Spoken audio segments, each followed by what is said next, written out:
Let me just check. You guys who were here last week know I don't really know what I'm doing on this. So we'll double check, make sure we're live. Oh, we've already got a hello. Awesome. That means we're live. Thank you for verifying for me. Okay, so cool. Okay, I'm going to just give everybody a couple more minutes to kind of join in and jump in. We're a little early right now, but if you're here waiting, thank you so much for being here. So excited to do this again this week with you guys live. Just double check that I got everything working here. Okay, I believe. Oh, you can hear me watching myself. That's embarrassing. All right, hello Alice, welcome. So cool to see you guys here. Augustina, thanks for being here, guys. I see we got a few people on already. We're going to give a couple minutes for people to show up. Just like I said last time, and those of you guys who are here look like you already know this, but if you want to make a comment, ask a question, interact in any way during the stream, you can use the little chat box. If you're on a computer, it should be just to the right of the video itself. Hey, Lori. Lori made homemade chocolate chip cookies for this meeting. I don't think there's any way for you to share them with the rest of us, Lori, which would be great, but I appreciate you making them nonetheless. Hey, Lauren. So cool to see you here. Thank you for being here. And Taya and Matthew, here and ready to nerd out. Awesome. Continuing to do my part in making nerdiness a positive thing in our culture. That's my goal here. Okay, so while we're waiting for everybody else to show up, I'm going to share a hilarious story that Lori Avey, who's watching right now, shared with me today. It's a perfect example of how interpretation in communication works, which is something we're talking about it every week, but we talked about it in particular last week. Hey, Ruth. Oh, and look, Lori is sharing her cookies. Everybody feel free to grab a cookie emoji from Lori. Not sure how that'll work, but do your best. And so Lori Avey shared with me that when she went camping, as a young girl, she went with a church group on a camping trip, and she said that they had just built a beautiful fire. It had just gotten started, and one of the leaders of the trip told her, I need you to put some water on the fire. And she said she thought, like, that seems weird. They just made the fire. It looks beautiful. I don't want to pour water on a brand new fire. And she said, are you sure? And the leader said, yeah, we need you to put some water on the fire right now. And so she went and got a big dish of water, dumped it all over the fire. Everybody freaked out and said, what are you doing? I didn't mean for you to pour water on the fire. I meant for you to put a kettle of water on the fire so we could heat up water for dinner. And she just said that when she was watching the video on inerrancy, it occurred to her that that's exactly what we're talking about with the Bible. And it is. I love that. It's such a good example of exactly the kind of thing we're talking about. That even speaking English within your own culture, it's so easy to hear words in a sentence in the right order and still completely misunderstand what they mean. So like we said last week, man, how much easier to completely misunderstand the Bible when it's an ancient translation of languages that nobody even speaks anymore. So yeah, great example, Lori. Love that story. If any of you guys have great example stories of miscommunication, I'd love to hear them. Hey, Kim, how you doing? David, welcome. So awesome to see all you guys here. Thank you so much for being here. It's so fun to do this with you guys in person. And, you know, a couple hundred people end up watching this by the time it's been a week or so, which is awesome. And those of you who are watching this later as part of the recording, thank you so much. Love having you here as well. But man, so cool to have you guys here in person who are here. This makes it so much more fun for me. And it just makes it feel like I'm getting to actually interact with my brothers and sisters at the church, which is what I miss so much right now. So awesome. Thank you for being here. Hope you guys are all enjoying laughing at Lori's expense. If you got here late and missed the story, then when it's all over, you can go back to the beginning of the video and watch it. But we're going to go ahead and get started. Welcome, everybody. Just a reminder, if you weren't here at the beginning, you can make comments or ask questions in the chat. It's right there on the side next to the video. And I would love to get your questions. So if you have a question as I'm going, feel free to put it in there. If I have time, I'll answer it as I'm going or answer at the end.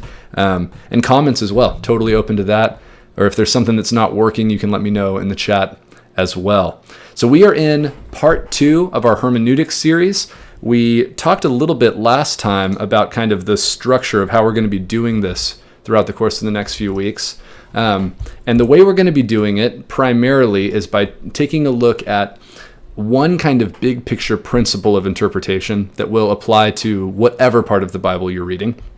And then we'll spend some time looking at either one or two genres that we'll look at the kind of like the specific rules of how that genre works and how to read that particular type of literature. And as we go, there'll be all kinds of little examples and tips and stuff like that. Now, I'm not going to spend pretty much any time reviewing what we did in the previous weeks, just because I don't want these videos to be super long, and all of that is there. So if you're just joining us now and you didn't see last week's, nothing tonight is going to be super confusing, but I do in general recommend kind of get yourself caught up on the previous videos before you jump in with the new one, because I'm not going to be reviewing.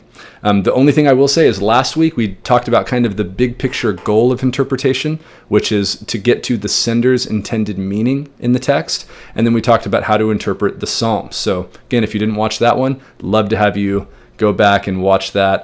But wait till after this, because I'd rather have you here live if you're here now. So we're going to start by looking at something that Jesus said in the Gospel of Luke. And this is probably not a quote that you've heard from Jesus. He said, "But as for these enemies of mine, who did not want me to reign over them, bring them here and slaughter them before me." Now, think about it for a second. Have any of you heard that particular quote from Jesus before? Because there's no funny business here. I didn't take like an Old Testament verse and move it into the New Testament. This is Luke 19:27. It's Jesus talking, and he says, "Bring my enemies here and slaughter them before me." So like, what is going on here? This does not sound like the Jesus that I'm used to. How do we deal with this? And this is in many ways similar to the Revelation 7 kind of environmentalist example that we looked at last week. And all it is that we have to do to really understand this verse is read it, which we'll do in a minute. But ultimately, our goal with this verse and with the verse that we looked at last week is to understand it in its proper context. And that's the big word for tonight. This is kind of our big picture interpretive tool or technique that we're going to be looking at, and that's understanding context. It's probably something you've heard before, especially if you're familiar with the Bible or you've spent any kind of time in any sort of Bible class, or even just in church. You've probably heard people say, something like, this verse in its original context means. In fact, I actually had a Bible professor who told me once that the three most important things in biblical interpretation are context, context, context. And that is 100% true. This is like the foundation, the centerpiece. Now, look at this. Somebody with the screen name Scoberiferous, and I know who this is. That's Jacob Serpa. So any attempt to be secretive, I've just outed you to the rest of the group. He said he stopped listening to James White for this. No pressure. Well, I will not be as good as Dr. James White. But I probably won't be as aggressive as him either. So maybe this will be a nice calming time for you, Jacob. Thanks for being here. So, context. This is the key. This is kind of the number one mistake people make, is not understanding context. And this is your kind of gateway into deeper understanding of difficult parts of the Bible. And so context at the simplest kind of level is just the setting of an event, a statement, or an idea in which you can fully understand or evaluate it. So it's the kind of surrounding setting of an experience, an idea, a sentence, a word, all the stuff that surrounds it that allows you to fully understand or assess it. So in literature, which is what we're talking about here, we're talking about reading the Bible. The parts of something that make up the context are the things, the words, the paragraphs, sentences, and entire chapters and arguments that surround an idea or a word or a sentence. So context applies to way more than just that, though. And we're used to this, again, like a lot of the stuff we talk about, we're used to it in regular life. So think about something like laughter. Laughter is a good thing for the most part. We think of laughter as positive, but context has a massive impact on whether laughter is a good, positive thing or a negative thing. So you like to laugh, you think of laughter as a good thing, but how many of you have at some point in your life been in a situation where laughter is not an appropriate response and you can't hold a laugh in? You're at like a serious church service, you're in the middle of an argument, you're at a funeral, you're at some kind of horrible context to be laughing and you just can't hold a laugh in. The laugh didn't change. What changed was the setting that the laugh is in. And so in that situation, like many others, context is everything. The other example that I like to think of is the infamous text message that just says K. I made it blue because I'm assuming you guys are all iPhone users. How many of you have gotten a text message that's just the letter K or something like that, okay or yeah with a period, and because of the context, everything's not all right? Now, there are contexts in which, just a K with a period is fine. If I tell my wife, hey, I'll be home in 5 minutes, and she says K, that's fine. But if you kind of pour out your heart in this like long, serious, thoughtful text message, and the response is K, okay, not everything's all right. And it's not the letter K that told you that, it's the context. And so that's what we want to get good at doing with the Bible, is understanding how within a given context to understand what we're reading. So let's go back to Luke 19 and see why Jesus said he wants his enemies slaughtered in front of him. Bear with me here. So here it is, Luke 19:27. It is Jesus talking. You can see because I like to keep my Jesus letters read. And he says, "But as for these enemies of mine who did not want me to reign over them, bring them here and slaughter them before me." Now, if you're very perceptive, you'll notice right here, there's a little double quote. And that means it's probably Jesus quoting somebody. Nice. You already kind of get a little bit of an idea. But now you zoom out, look at the section he's in, the parable of the 10 minas. Now that already, we'll look a little closer, but that already tells you everything you need to know. Jesus is telling a parable. Now in the parable, there's a character who's a nobleman who we learn is kind of a serious, severe guy who you don't want to mess with. By the end of the story, he's punishing a wicked servant who didn't handle his money correctly, and it's that nobleman who says, "As for these enemies of mine who did not want me to reign over them, bring them here and slaughter them before me." So, at the simplest level, this is a parable. Jesus is telling a story, and he's quoting a character within that story. That's the context. So again, somebody could say, just like that environmentalist we talked about last week could say, the Bible says, "Do not harm the earth or the sea or the trees." Somebody could say, Jesus said this, and that would be true. But the context tells you he didn't mean it the way it sounds when you say it by itself. So hopefully that kind of makes sense. We're going to look at a bunch more examples of that. The kind of biggest categories we can use to define these, and I think these are the most helpful. Any one of them could kind of be broken into any number of subcategories, but these are the kind of big picture, most helpful buckets we can put them in, are literary context, and then two types of historical context. And those two types are the historical context of the author and the reader, which I call the context of the text itself, and then the setting in which the story is being told. The most important one of those three, and the one that we'll talk about the most, not just tonight, but kind of throughout the course of the rest of all these videos, is the literary context. And the literary context is how does the immediate word, sentence, phrase, paragraph, whatever it is that you're looking at, how does that fit within the piece of writing itself? So literary context is all about the piece of writing you're reading and how the little section you're trying to interpret fits within the whole. Now this applies at increasing levels of generality. So you have to know how a particular word, let's say you're really concerned with interpreting one word, you have to understand how that word fits within the rest of the sentence. But to understand the sentence, you have to understand how it fits in with the rest of the paragraph that it's a part of. And to understand that paragraph, you have to understand how it fits in with the larger argument that it's a part of. And then you have to understand how that fits within the rest of the book that it's in, whether that's one of Paul's letters or a gospel or something else. And then, of course, you have to zoom out and say, how does this book fit within the New Testament as a whole, or within the Bible as a whole? And you don't always have to walk through all of those things one by one. The goal is to get to where you're kind of seeing the majority of those big picture things all at kind of a more unconscious level. But that's the kind of sequence. You have to see, how does this fit with everything around it? We're going to look at a longer example at the end tonight when we talk through some gospel stuff. But here's one that I love that I think is really helpful. This is from Job chapter 20. And this is actually a really common mistake that you see made all the time. This is a book I love. I've talked about it in almost every Theology Thursday video so far. The quote is this: "Do you not know this from of old, since man was placed on earth, that the exulting of the wicked is short, and the joy of the godless but for a moment?" Now that's like a really encouraging sounding verse. You go like, oh, cool, like So the wicked might be like rejoicing right now, but you know what? At the end of the day, it's just going to last for a moment, and they're going to kind of get what's coming to them. That's what it sounds like. There's a problem, and that's if you take this verse out of context, it can sound great. But if you actually understand the literary context, it doesn't quite mean what it sounds like it means. Let's take a look.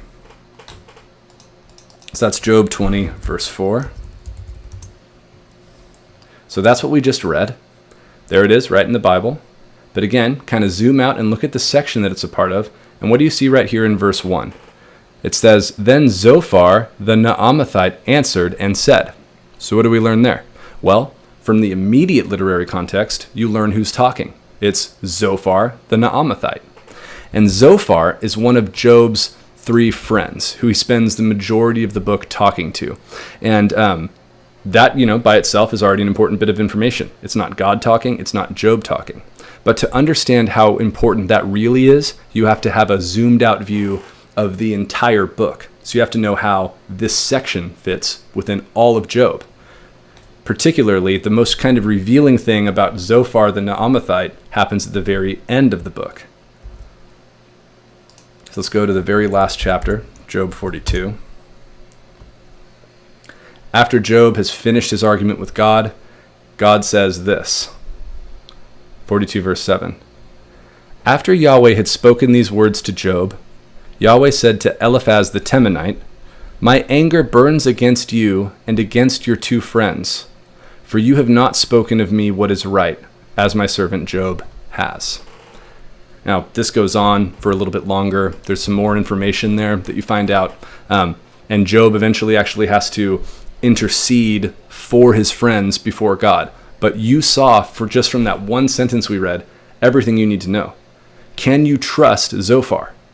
Is he a guy who we should just be quoting in church, left and right?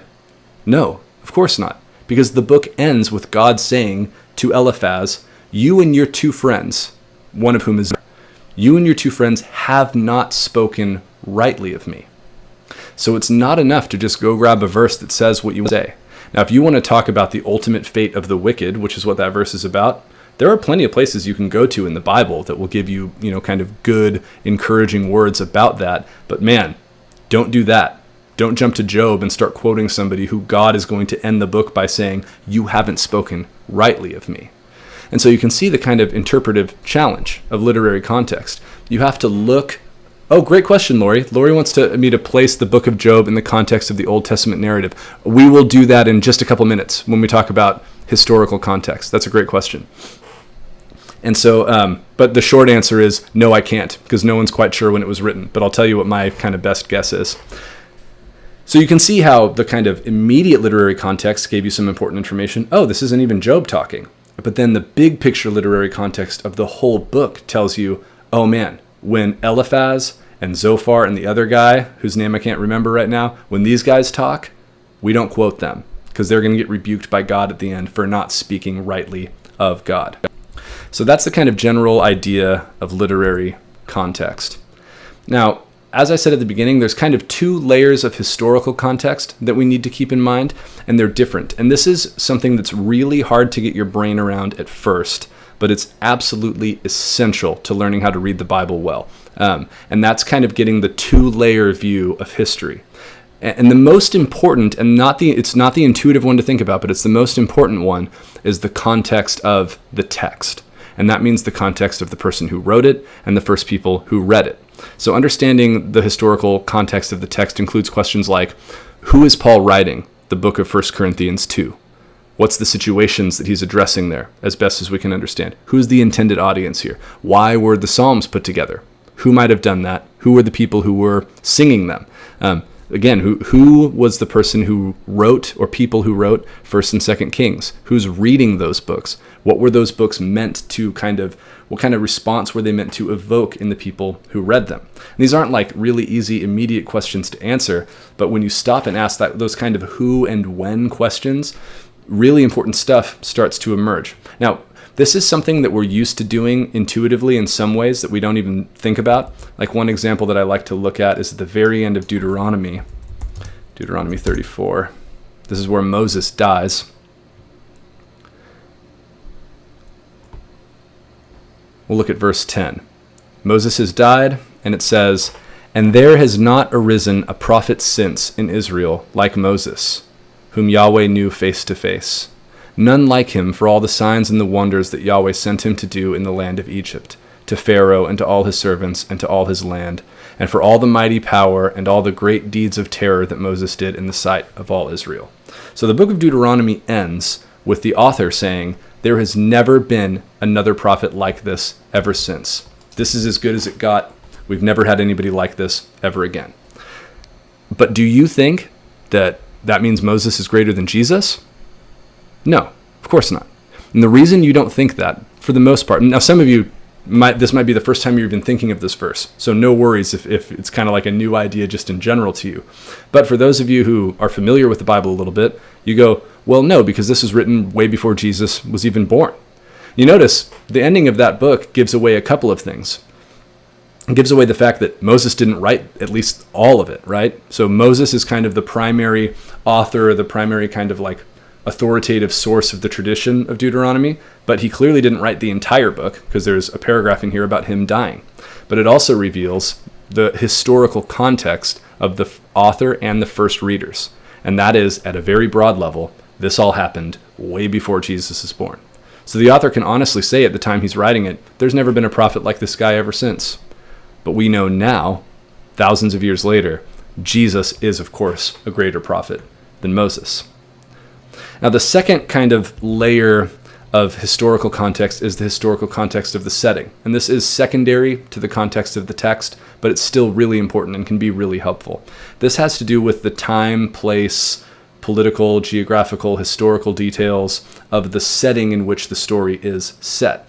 And so that's things like, what's the difference between Caesarea Philippi and Jerusalem in the first century? Because when you read the book of Acts, we're going to be in both of those places. And what are some of those differences? Or for that matter, what's the difference between the Galilean region and the Decapolis? We'll see Jesus in both of those places. What's the difference? Spoiler alert, the differences between those two are one is Jewish and one is Gentile. That kind of stuff really matters.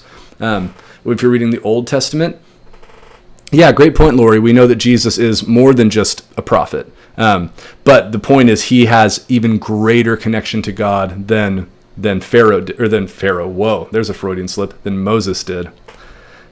So yeah, questions like, the difference between these locations. What are kind of some of the cultural differences? When did something happen? So if you're reading a prophet in the Old Testament, is he prophesying in Jerusalem in the 8th century BC when things are still going okay? Or is he prophesying in exile in Babylon in the 6th century BC? And those are super nerdy sounding details, but the deeper you get, the more that kind of stuff matters. And you need to get familiar with that and what those differences mean. Now, a lot of this stuff you can learn just from within the text by paying attention. It's not super easy and it takes time. You got to be patient with yourself, but a lot of it is right there in the text. But this is also an area where you can get a lot of help from some kind of resources outside of the Bible. This is where a really good study Bible can make a huge difference for you. It's where having like a kind of general whole Bible commentary with introductions to the various books can really help.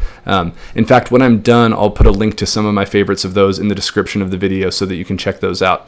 But those things can be really helpful because, you can sit there and try to decipher a date formula that, this is in the 30th year of whatever, or you can just, get used to read the book introduction and say, okay, this guy's prophesying in the 6th century BC. He's in exile in Babylon, and kind of familiarize yourself with that. One thing you can do to kind of gradually give yourself a much better command of the biblical timeline is to have a really general understanding of the big picture of the timeline of biblical history.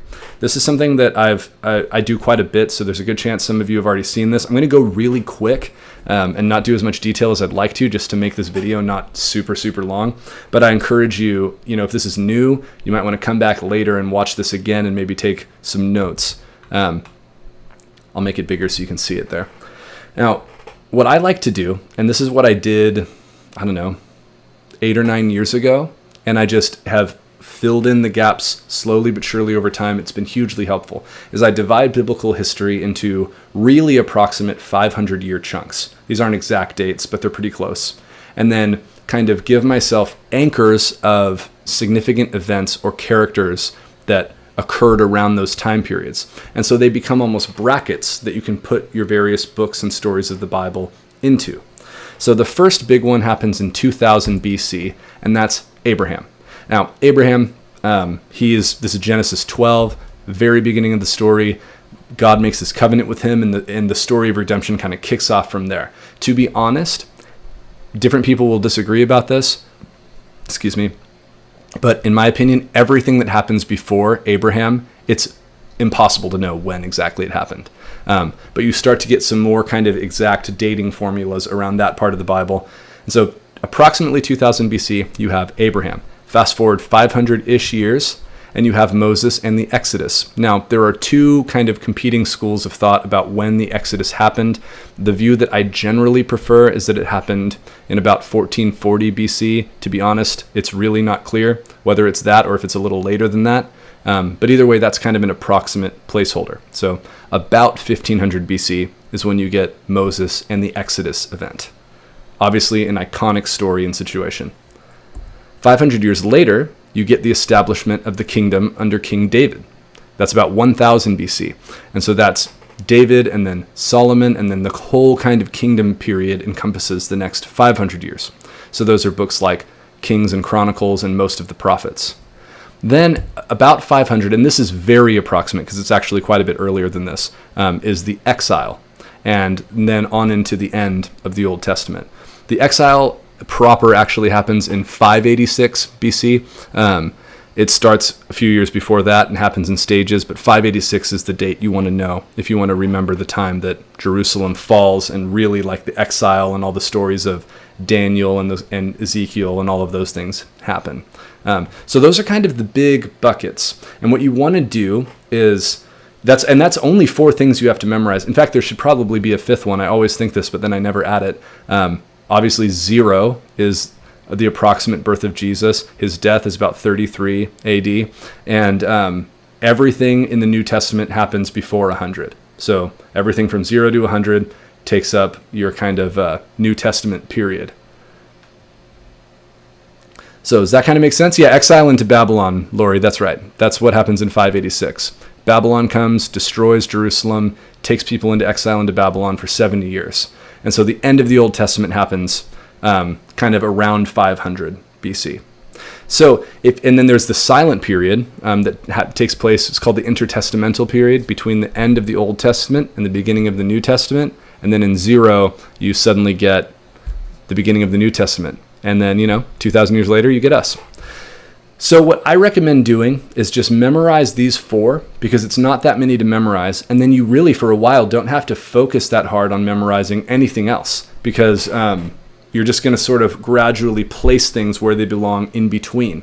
And so places where this really starts to help is, you go and look at something like the beginning of the book of Ruth.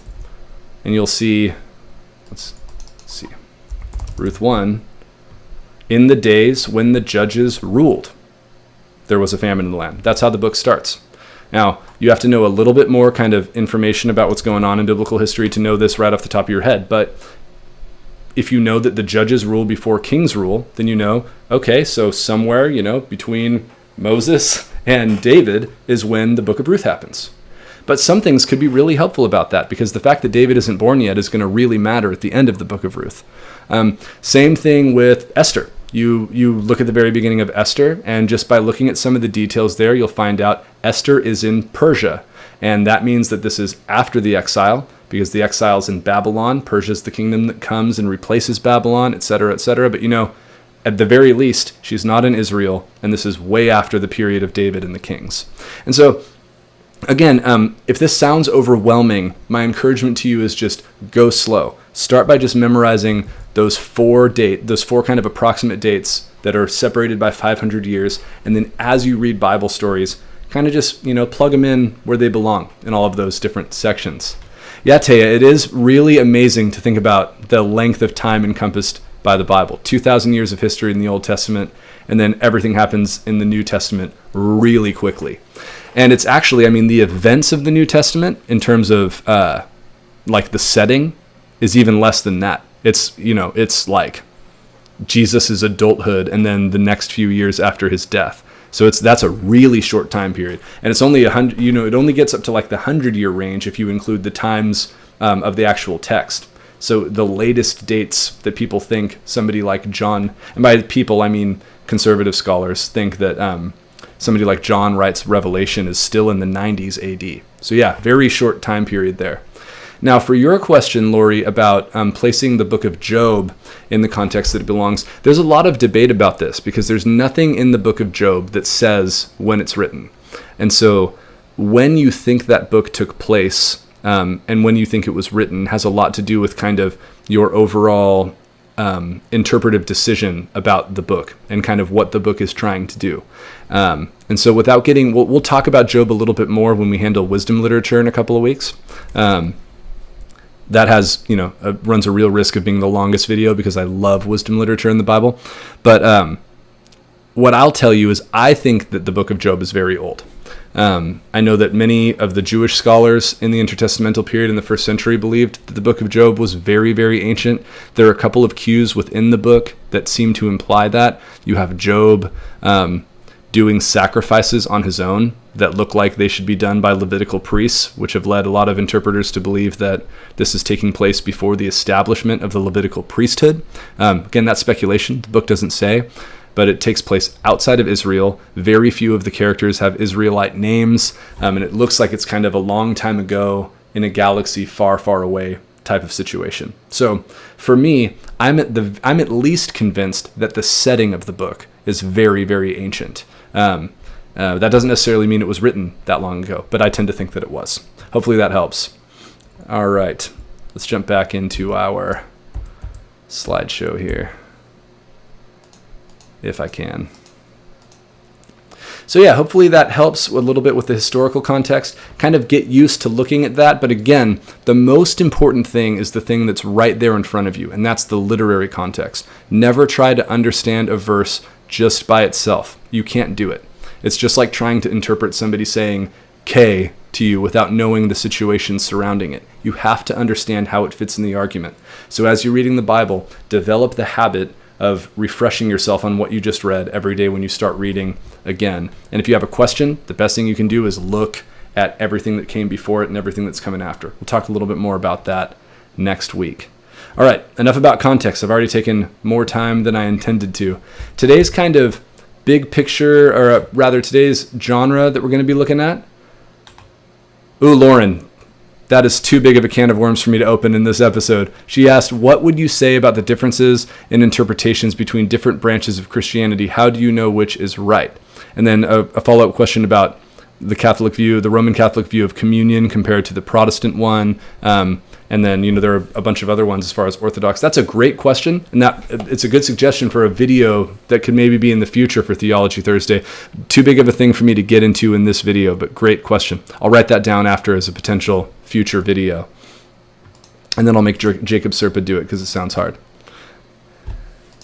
All right, so the Gospels as a genre, this is one of the most familiar genres to modern people because we have a very close analog to it in our world. They're basically biographies. In fact, they are a genre that was in the ancient world called bios, and they were biographies. Now, they're a little bit different than modern biographies. If you read a biography today, you'll find a lot more focus on kind of like the emotional life or the psychology of the person and real explorations of their motivation and kind of what's going on internally with them.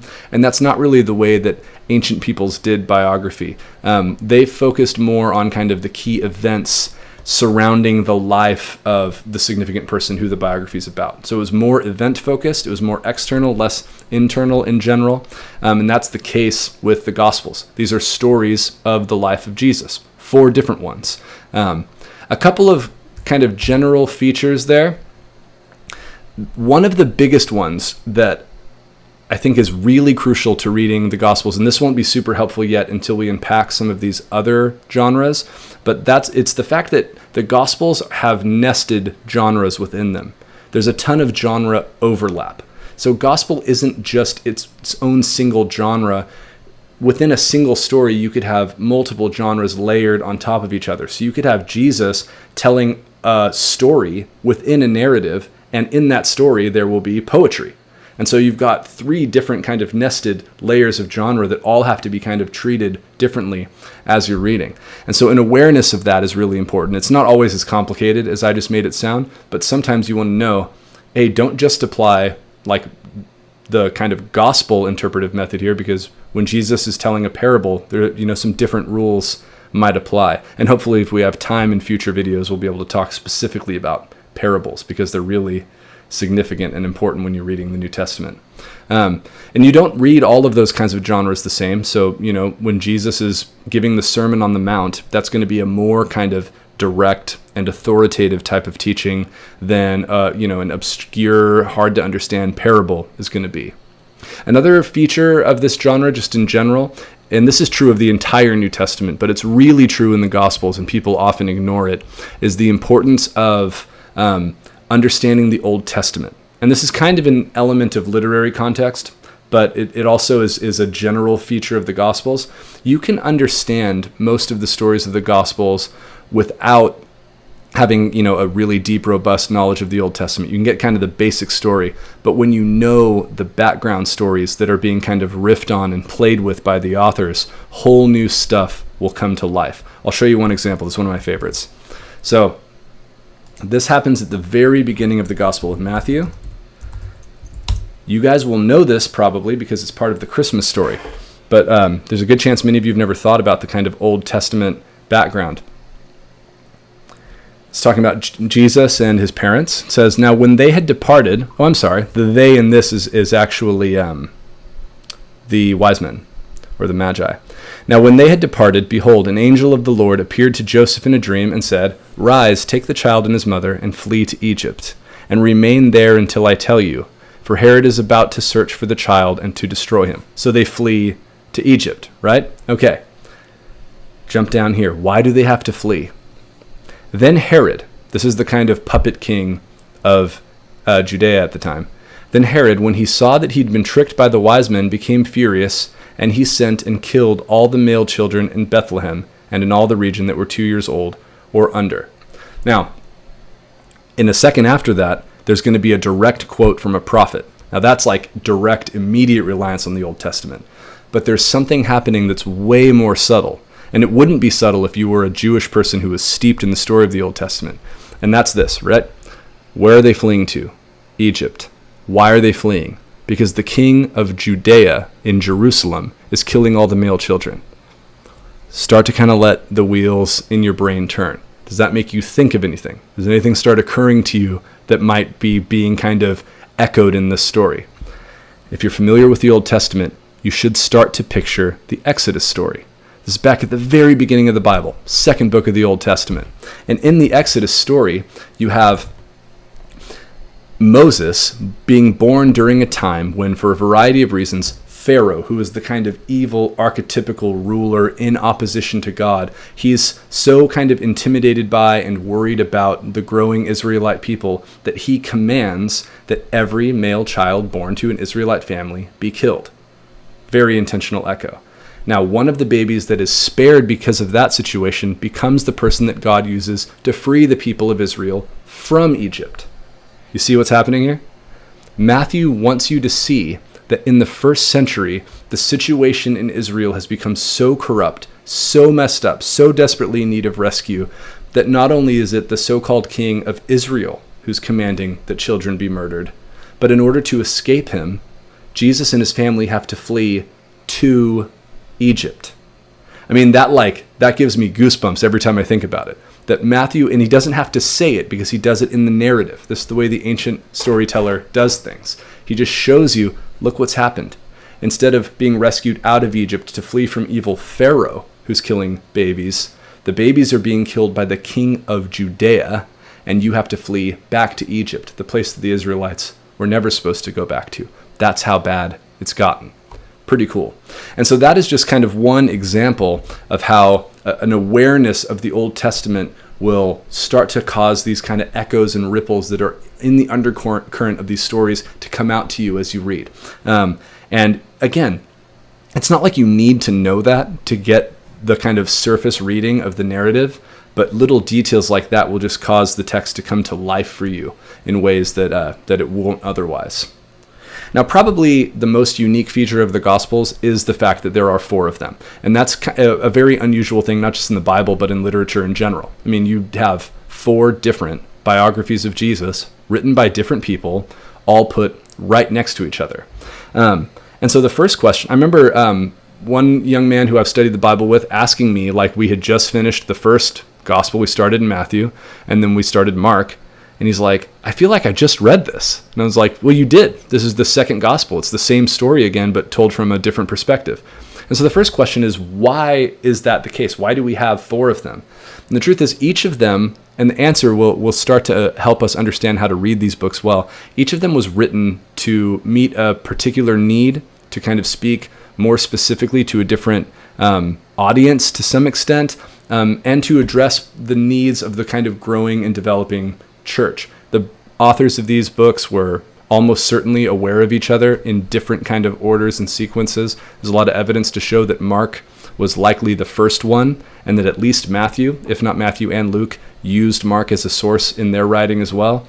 And so the kind of metaphor that I like to think of, I didn't come up with this, but it's the one that I always think about with the Gospels, is that it's like speakers in stereo that are meant to work together. So you've probably had it happen to you at some point in your life that one of your headphones goes out while you're listening to music, and all of a sudden half of the song is gone.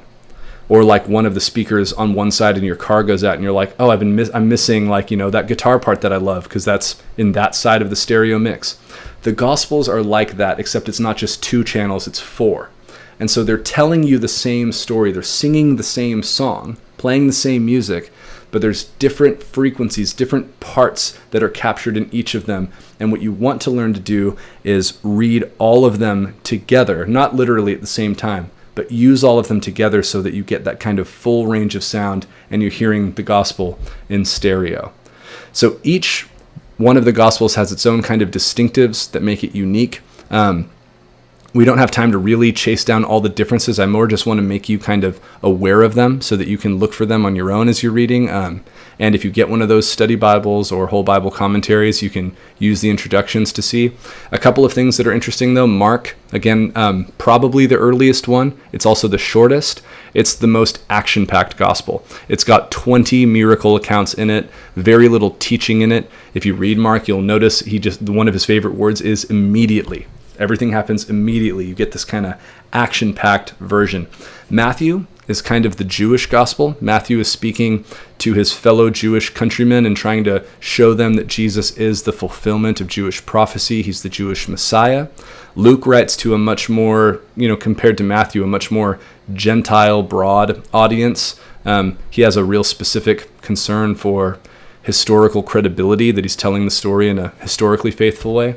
And then John is just by far the most unusual one.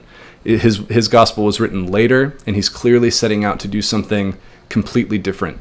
Gordon Fee, who's a Bible scholar that I really like, talks about how the other 3 gospels, which are called the synoptic gospels, Matthew, Mark, and Luke, are all the kind of earth up gospels. They sort of give you the perspective of the people, so you get to kind of see the development over time of Jesus revealing his identity, whereas John is the heaven down gospel that kind of, from the very beginning, John 1:1 tells you, hey, Jesus is God. He was there in the beginning. And so again, I know that's like drinking out of a fire hose. My point isn't for you to learn all of the differences between the Gospels, but just to be aware that those differences exist. And those differences in kind of focus and perspective and attention don't conflict with one another. They don't take away from each other, in my opinion. They serve to highlight all of these kind of unique and particular things about the life of Jesus in a way that sort of complement and fill each other in. And so the reason why this matters in a general sense is that you want to develop what I like to call author awareness.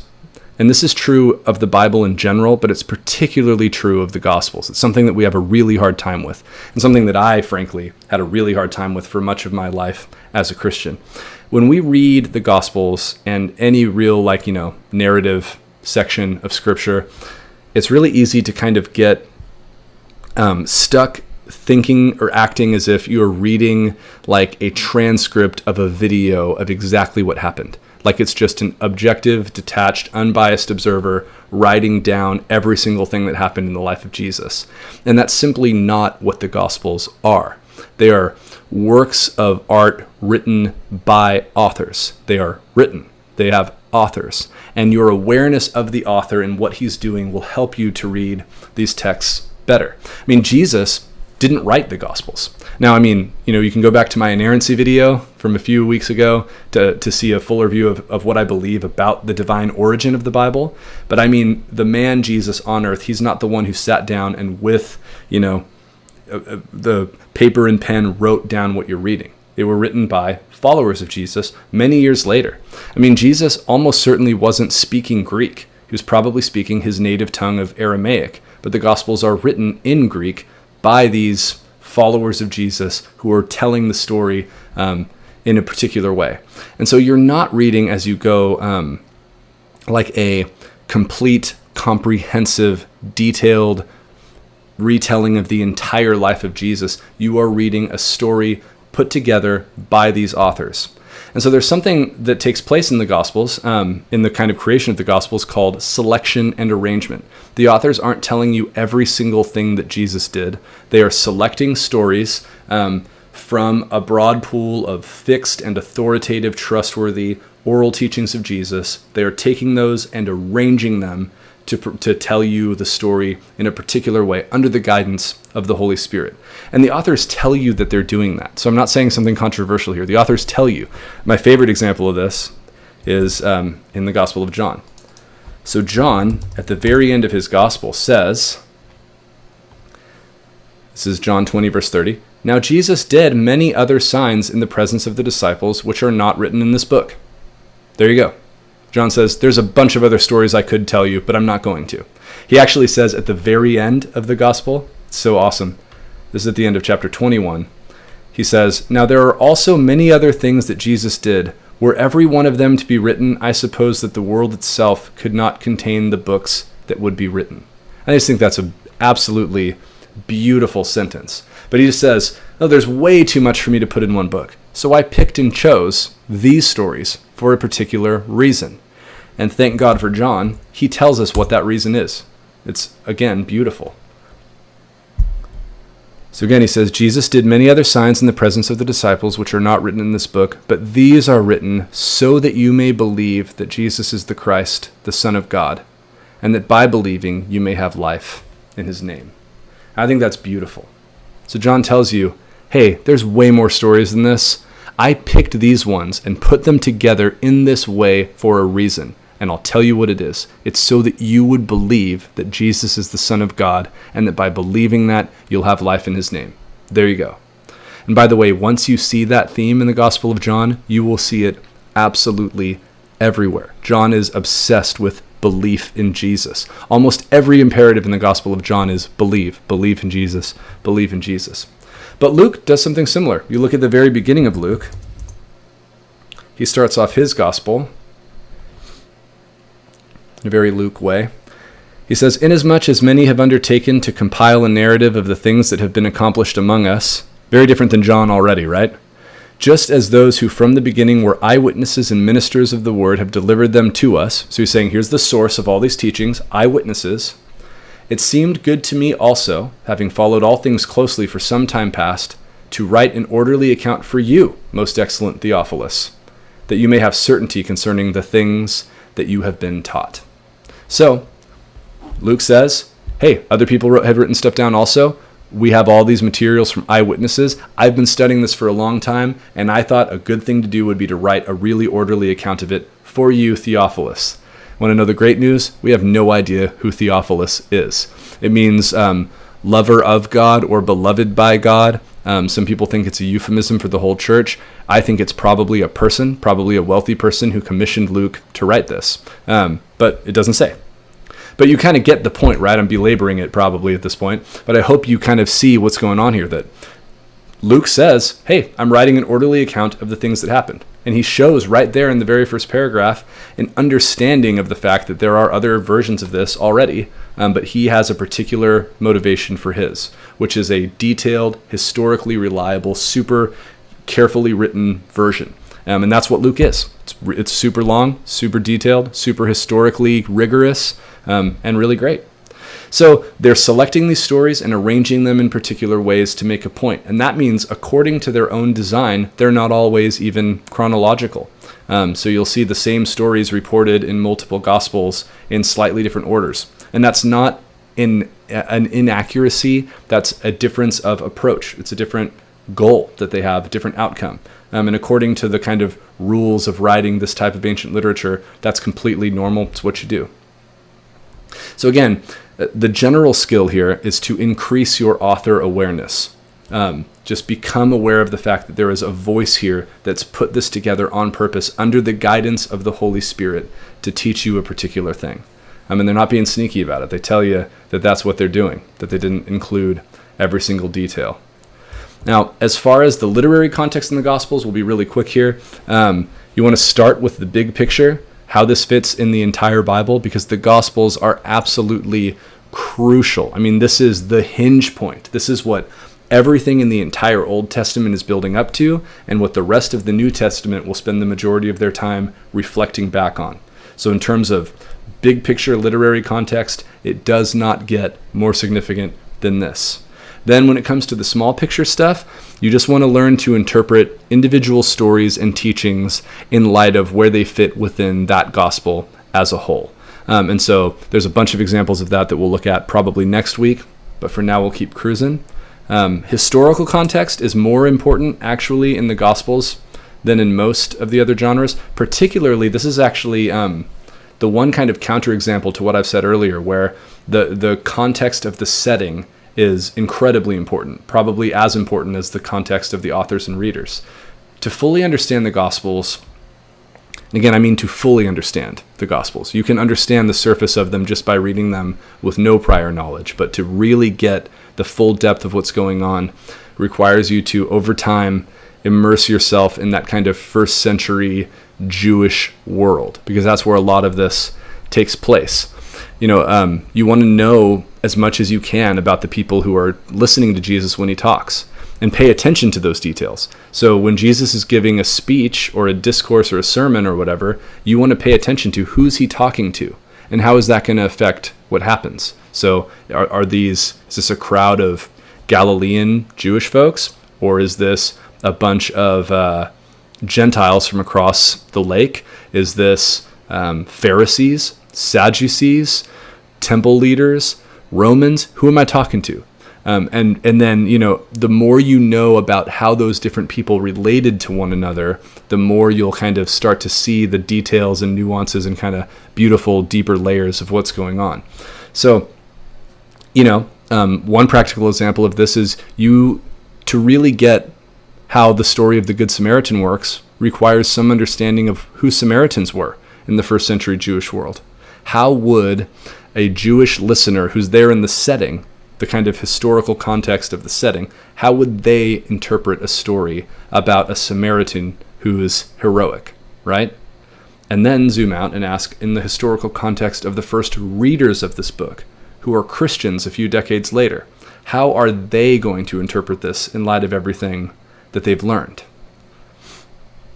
So, you want to have that kind of dual layer of the context of the setting, the context of the readers. And again, I've said this before, I'll probably say it over and over again. The last thing I want is to make this sound so hard that you don't want to do it. It's not that you can't understand anything without these layers, but you want to get more and more comfortable digging into that greater and greater depth.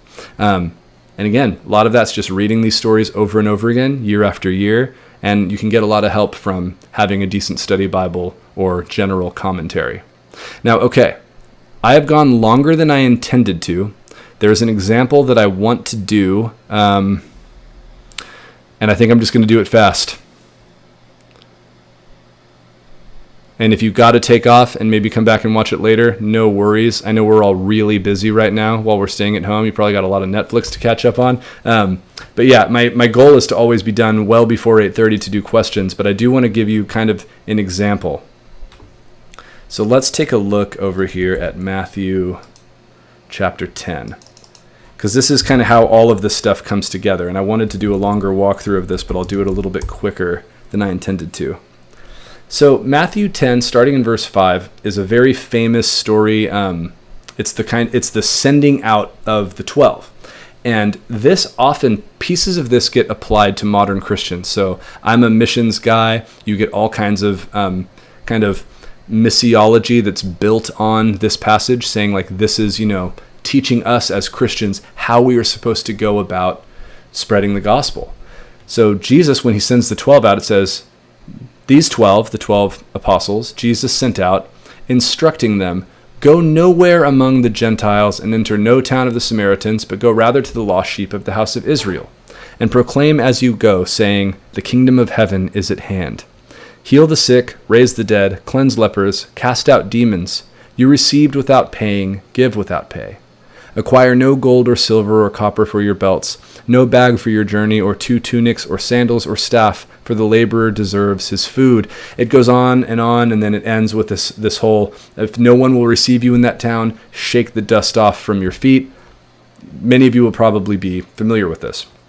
And like I said, it's very common to kind of have people build missiologies around this idea. So it'll be, this is the way we're supposed to do it. Don't take a bag or 2 tunics. That means you should always travel light. Acquire no gold or silver. Heal the sick, raise the dead. The announcement is that the kingdom of heaven is at hand. We could go on and on. But the point is, this is commonly used for modern missions. The question is this commission for us or not? Now, this is somewhat controversial. People will probably disagree with me, but I'm going to say a big and hearty no. This is not the commission for the modern Christian. And I have one big glaring reason why.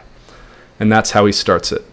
Some of you have probably already noticed this, but the very first thing he says is, go nowhere among the Gentiles and enter no town of the Samaritans, but go rather to the lost sheep of the house of Israel. Now, it's probably enough that Matthew has explicitly said that Jesus just sends out the 12 apostles with this. That should give you pause and say, okay, that's a fairly specific, sample set for who's hearing this. But then to have him say, don't go to any non-Jewish people. Don't go to Samaritans, don't go to Gentiles, only go to Jews. Does that sound like it matches modern commissions? Like, is that what missionaries are supposed to do? And if your answer is no, then that casts a huge amount of doubt on the rest of the passage as to whether that applies to us. So if you can't apply the very first part of the commission to us, then you probably shouldn't go grabbing all the other stuff that you do like and saying that applies to modern Christians. And that's not to say that none of these happen to apply to modern Christians, just that you probably shouldn't use this passage to do so. Now, here's the real reason why I think that this is obvious. And it has everything to do with context. Now, in the historical context of the setting, this is what Jesus is saying first. But in the historical context of the first readers, a different commission has already been given at this point, even though it hasn't happened yet in the story. Hopefully that makes sense. So this is the first commission in the story. You're going to get some other ones. He's going to send out 72 with some slightly different rules.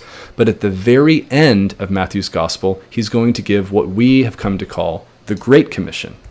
And in the Great Commission, which is Matthew 28:18, if you're a missions pastor and you don't have that memorized, you get immediately fired. Jesus, right before he ascends to heaven, says, all authority in heaven and on earth has been given to me. Go therefore and make disciples of who? All nations. It's no longer just to the lost sheep of Israel, it's to every nation on earth, baptizing them in the name of the Father and of the Son and of the Holy Spirit, teaching them to observe all that I have commanded you. And behold, I am with you always to the end of the age. Now, remember, that's chronologically at the end of the story.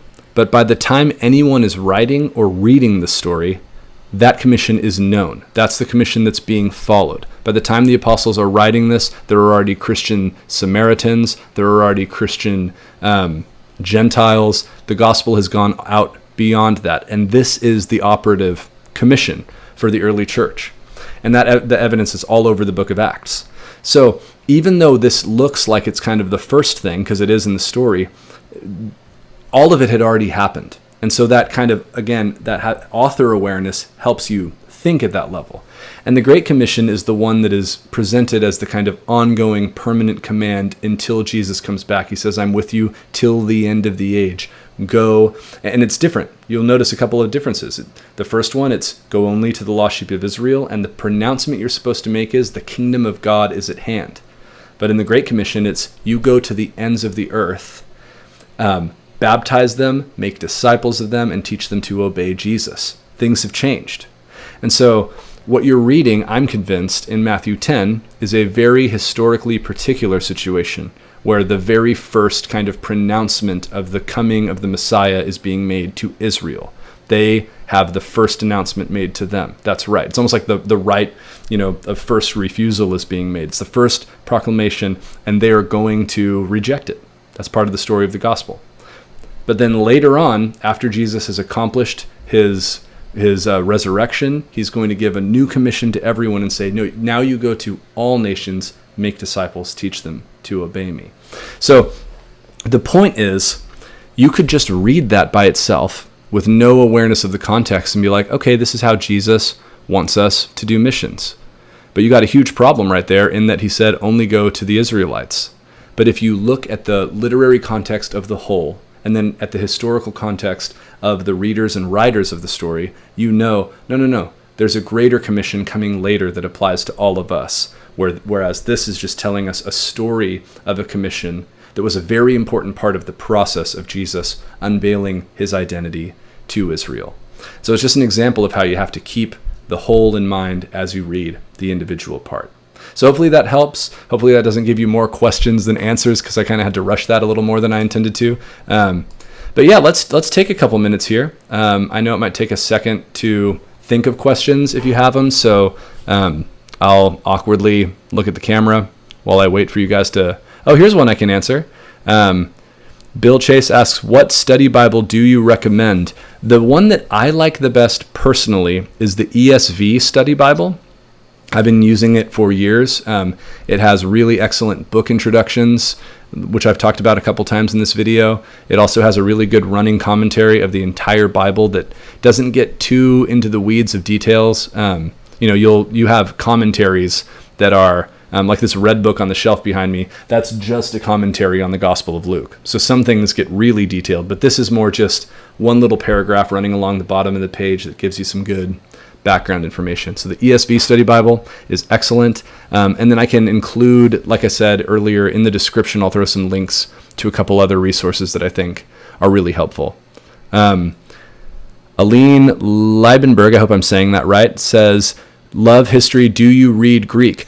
Yes, I can read Greek slowly. So actually, I'll be more clear than that. I cannot read Greek, meaning I can't open a Greek Bible without any other tools and just read it. I've taken a bunch of Greek in seminary. I've studied it. I use it regularly. But it's a very complicated language that I haven't devoted the time to truly be able to read it. So it's more like I can translate it with some tools. Hopefully that helps. Yeah, it's a goal of mine to one day be able to just sit down and read the Greek New Testament. But that's a goal that's going to take a lot of years of work. So if you guys have any other questions, let me just scroll back and make sure I didn't miss anything.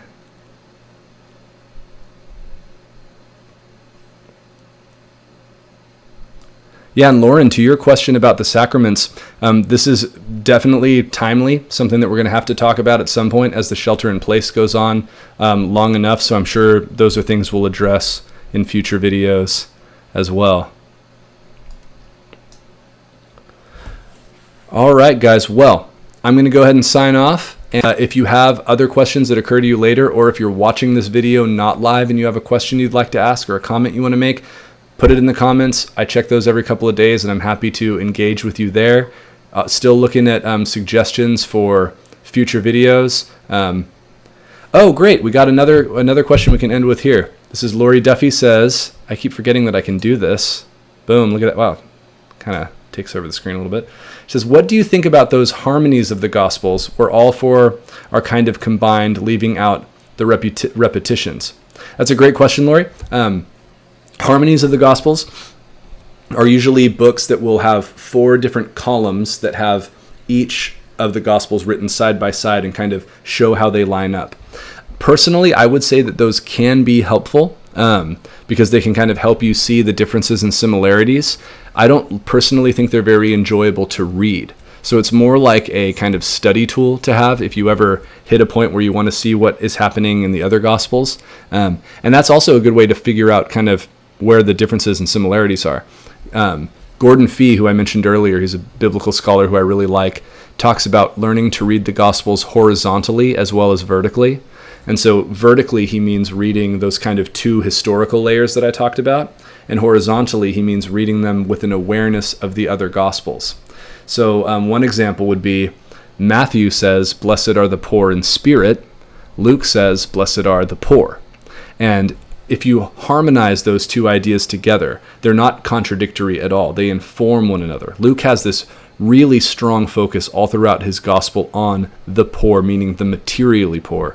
And I think Matthew is extrapolating that idea to help us see that the poor and the poor in spirit are often the very same people. So the people who are aware of their need in the material world are people who know what it is to need help, to come with open hands and say, "Help me."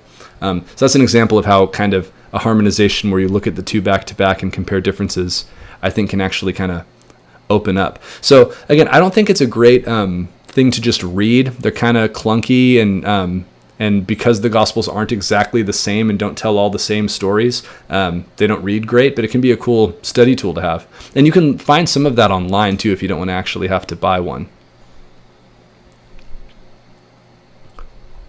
You're welcome, everybody.